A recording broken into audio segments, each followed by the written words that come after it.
حضرت عائشہ صدیقہ رضی اللہ تعالیٰ عنہ فرماتی ہیں میں نے نبی پاک صلی اللہ تعالیٰ علیہ وآلہ وسلم کو نا مرض وصال تک دیکھا ہے، حضور کے وصال تک، کہ حضور قرآن پاک کی آخری 2 سورتیں پڑھ کے سورت فلق اور ناس اپنے ہاتھوں پہ پھونکتے تھے، پھر جسم پہ ملتے تھے۔ قرآن پاک میں شفا ہے۔ اب تو لوگوں نے دم درود کو نا اس کو بڑا ہلکا سا کام سمجھ لیا۔ ویسے بھی یہ عاملوں کے ہتھے چڑھ گیا، ملنگوں کے ہتھے چڑھ گیا، کاروبار بن گیا، تجارت بن گئی۔ ورنہ قرآن پاک کی آیات پڑھی جائیں تو حضور نے فرمایا سورہ فاتحہ میں شفا ہے، اس میں کرم ہے۔ یہ چیزیں جو بڑی ہمارے لیے سود مند تھی، فائدہ مند تھی، ہم چھوڑ گئے۔ ایک بڑی خوبصورت حدیث ہے، سنیے گا۔ حضرت ابو سعید خدری رضی اللہ تعالیٰ عنہ حدیث کے راوی ہیں، بخاری میں موجود ہے۔ ارشاد فرماتے ہیں کہ ہم ایک سفر پہ تھے، واپس آ رہے تھے، ایک جگہ رات کو قیام کیا، سونا تھا، بستی تھی۔ بستی کے لوگوں نے نہ کھانا پوچھا نہ پانی پوچھا، کوئی ضیافت نہیں کی۔ آدھی رات کا وقت آیا تو ایک بندہ دوڑا دوڑا آیا، کہنے لگا ہمارے سردار کو بچھو نے کاٹ لیا ہے، تم میں سے کوئی بندہ دم درود کر لیتا ہے؟ تو ایک صحابی کہنے لگے کر تو لیتے ہیں، پر تم نے چونکہ ہمیں کھانا پانی تک نہیں پوچھا، تم اگر دم کراؤ گے تو مفت نہیں کریں گے۔ بخاری پڑھ رہا ہوں، پیسے لگیں گے۔ کتنے پیسے؟ بکریوں کا ایک ریوڑ پورا۔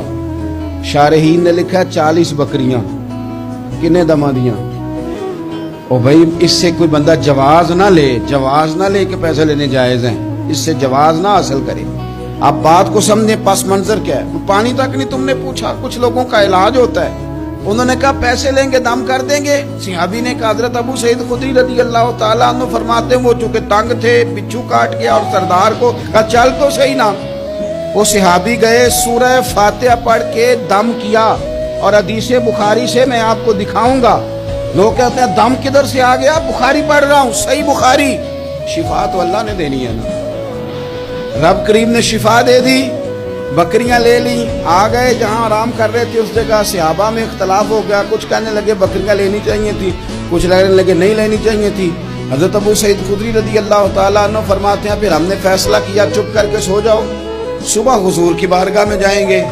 اگر کریم نے کہا لینی چاہیے تھی پھر تو موج بن گئی، اور اگر کہا نہیں لینی چاہیے تھی تو بکریاں ہانک کے واپس کر دیں گے۔ مسئلہ کیا ہے؟ کہتے ہیں صبح گئے حضور کی بارگاہ میں، جا کے مسئلہ عرض کیا، یا رسول اللہ انہوں نے بھی پانی کوئی نہیں پوچھا تھا، ہم نے بھی کہا دم کریں گے تو پیسے لیں گے، تو ہم نے یہ بکریاں لی ہیں۔ شارحین لکھتے ہیں 40 تھی شاید۔ تو یا رسول اللہ اب کیا کریں؟ حضور مسکرانے لگے۔ جس کے گچھے سے لچھے جڑے نور کے، ان ستاروں کی نزہت پہ لاکھوں سلام، اور جس کی تسکین سے روتے ہوئے ہنس پڑے، اس تبسم کی عادت پہ لاکھوں سلام، اور ان کی باتوں کی لذت پہ بے حد درود، ان کے خطبے کی ہیبت پہ لاکھوں سلام۔ حضور مسکرانے لگے اور مسکرا کے پوچھا اچھا پڑھا کیا تھا؟ یا رسول اللہ سورہ فاتحہ۔ فرمایا سکھائی کس نے تھی؟